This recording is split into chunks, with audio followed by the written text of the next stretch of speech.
Проінформували Верховного комісара ОБСЄ про тортури і катування в окупованому Криму. Про це повідомив голова Меджлісу Рифат Чубаров після зустрічі членів представницького органу кримських татар з Верховним комісаром ОБСЄ у справах національних меншин Кайратом Абдурахмановим.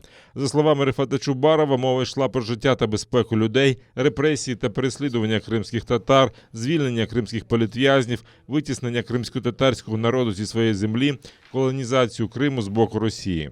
Голова Меджлісу зазначив, що Кайрат Абдурахманов звернув увагу на позитивні зміни в Україні, прийняття закону про корінні народи, стратегію розвитку популяризації кримсько-татарської мови. Ми проінформували Верховного комісара про те, що основним таким інструментом задля фабрикації всіх цих карних справ з боку російських окупантів це виступають катування і тортури.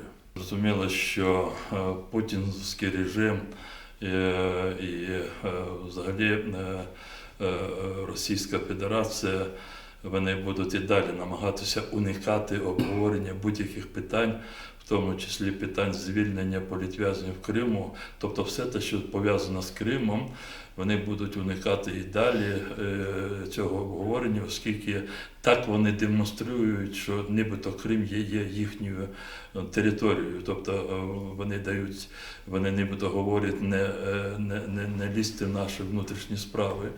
Тому тут є лише один механізм – це посилення, максимальне посилення міжнародного тиску.